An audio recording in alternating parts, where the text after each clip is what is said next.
नमस्कार, मैं संजीत कुमार। आप देख रहे हैं रिपब्लिक स्टेट। हमारे हाथ में है मनुस्मृति, जिनका प्रभात पेपर वैक्स द्वारा प्रकाशित, जिनका टीकाकार है डॉक्टर रामचंद्र वर्मा शास्त्री।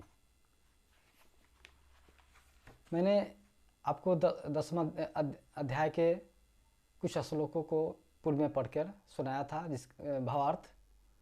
आज मैं कुछ श्लोक आपको भावार्थ सुना रहा हूँ। श्लोक नंबर 102 है। 102 में है, अजिगर्त नाम के एक ऋषि ने क्षुधा पीड़ित होने पर अपने पुत्र के मांस खाने का निश्चय किया, परंतु फिर भी भूख के इस उपचार करने में वह पाप से ग्रस्त नहीं हुआ। मतलब ऋषि ने अपने पुत्र के मांस खाने का निश्चय किया और वो मांस खाने के बाद वो पाप से ग्रसित नहीं हुआ। दूसरा 103 नंबर श्लोक है, पाप पुण्य के विवेक में समर्थ है। विपत्ति में पड़े महर्षि वामदेव ने अपने प्राणों की रक्षा करने के लिए कुत्ते की मांस खाने का निर्णय लिया। वे भी किसी पाप से लिप्त नहीं हुए। आप समझ सकते हैं। चौथा नंबर श्लोक है 104 नंबर श्लोक।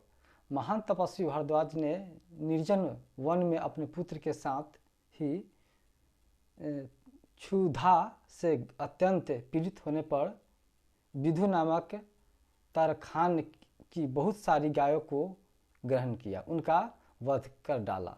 वे भी दोषग्रस्त नहीं हुए। पाप पुण्य और 105 नंबर श्लोक का अर्थ है, पाप पुण्य का सफल विवेक रखने वाले महर्षि विश्वामित्र भूख से व्याकुल होने पर चंडाल के हाथ से लेकर कुत्ते की जांग का मांस खाने का उद्धत हो गए थे। उन पर भी कोई दोष नहीं हुआ। आप समझ सकते हैं।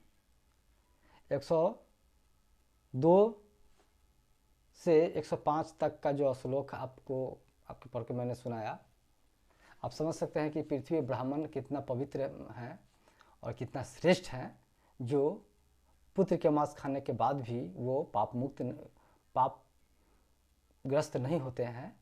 कुत्ते की मांस खाने के बाद भी वो पापग्रस्त नहीं होते हैं। गाय के मांस खाने के बाद भी पापग्रस्त नहीं होते हैं।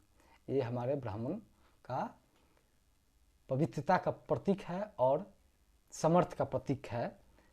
ये हमारे मनुस्मृति के 10वां अध्याय के 102 नंबर श्लोक से 105 नंबर श्लोक के बीच में ये वर्णन किया गया है। एक और श्लोक मैं आपको सुना रहा हूँ, श्लोक नंबर 106। निंदित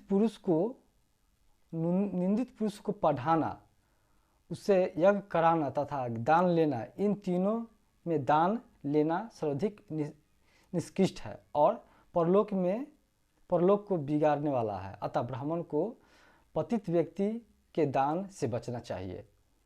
अध्यापन और याजन की दक्षिणा के रूप में प्राप्त धन से ही वह काम चलाना चाहिए।